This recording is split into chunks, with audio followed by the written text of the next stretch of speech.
UP के पंचायत चुनाव की प्रक्रिया तेजी से चल रही है और दूसरे चरण के लिए आज से 20 जिलों में नामांकन प्रक्रिया शुरू हो गई है। 8 अप्रैल को भी प्रत्याशी नामांकन कर सकेंगे और ग्राम प्रधान, क्षेत्र पंचायत सदस्य और ग्राम पंचायत सदस्य पदों के लिए नामांकन ब्लॉक स्तर पर और जिला पंचायत सदस्य के लिए नामांकन जिला मुख्यालय पर हो रहा है।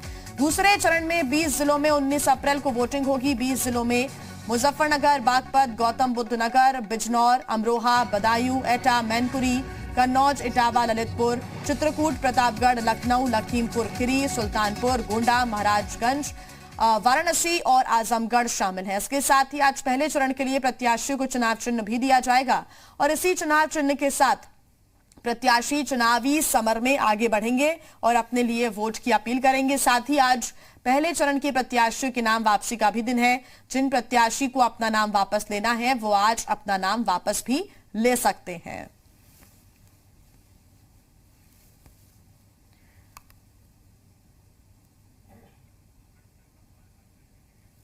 और ज्यादा जानकारी के साथ जी मीडिया संवाददाता संकल्प हमारे साथ जुड़े हुए हैं। संकल्प, पंचायत चुनाव को लेकर लगातार तैयारियां की जा रही हैं, लगातार पार्टियां भी तैयार हैं, लेकिन अब आज जो नामांकन की प्रक्रिया है उसको भी पूरा करना है। साथ ही नाम वापस लेने का भी आज आखिरी दिन है।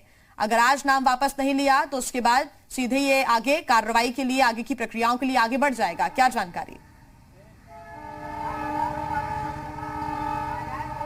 जी बिल्कुल, आज अहम दिन है और पंचायत चुनाव को लेकर के लगातार जो तैयारियां थी और जिस तरीके की व्यवस्थाएं की गई थी उनको लगातार मॉनिटर किया गया। और सबसे बड़ी बात है कि आज नाम वापसी का आखिरी दिन है। अगर आज नाम वापसी प्रत्याशी के द्वारा नहीं कराई जाती है तो कहीं ना कहीं भविष्य में कार्रवाई की जाएगी। और सबसे बड़ी बात है कि लगातार जिस तरीके से पंचायत चुनाव को लेकर के, चाहे वो कोरोना काल की बात करी जाए या फिर अन्य निर्देशों की बात करी जाए, क्योंकि पिछली प्रक्रिया में या जो इसके पहले पंचायत चुनाव में कई ऐसी लापरवाही की तस्वीरें सामने आई थी जहां पे कहीं ना कहीं कहा जा सकता था कि आगे इस पे ध्यान दिए जाने की जरूरत। तो उन बिंदुओं पे ध्यान दिया गया। लगातार शासन की तरफ से बैठकें की गई, जिला प्रशासन की तरफ से रणनीति बनाई गई, उस पे अब क्रियान्वयन किया जा रहा है और ये माना जा रहा है कि आज आखिरी दिन है। तो और भारी संख्या में जो जिस तरीके से पंचायत चुनाव को लेकर के राजनीतिक दलों का रुझान है, तो ऐसे में ये कहा जा सकता है कि पंचायत चुनाव को लेकर के जिस तरीके की प्रशासनिक और शासन की तैयारियां थी वो कहीं ना कहीं तो दिखाई दे रही हैं, लेकिन जिस तरीके की प्रत्याशियों में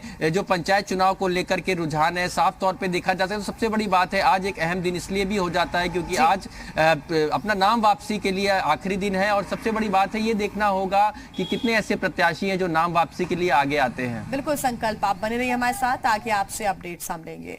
योगी सरकार ने भर्ती परीक्षा में गड़बड़ी करने वालों पर शिकंजा कसते हुए उसके मास्टरमाइंड को धर दबोचा है। जी हां, भर्ती परीक्षा में गड़बड़ी करने वाले मास्टरमाइंड आरोपी आरपी यादव समेत कई आरोपियों को एसआईटी ने धर दबोचा।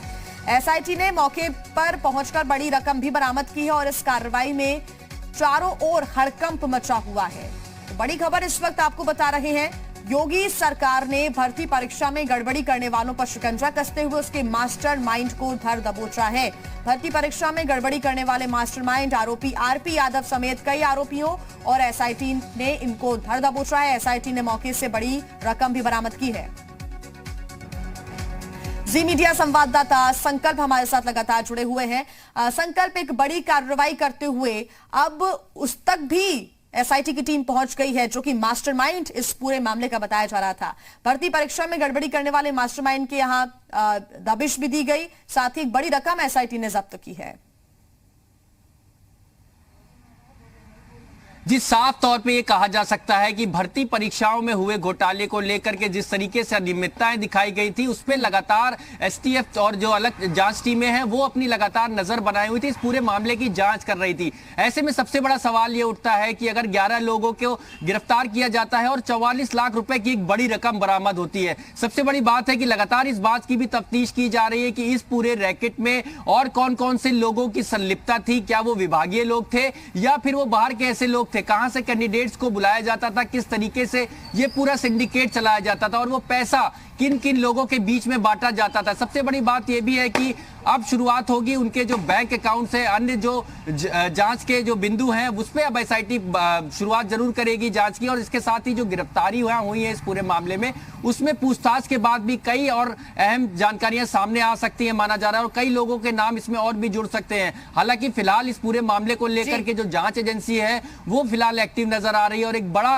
कह सकते हैं कि एक बड़ा इसको एक्शन योगी सरकार की तरफ से माना जा रहा है। बिल्कुल संकल्प। बहुत धन्यवाद आपका तमाम जानकारी के लिए।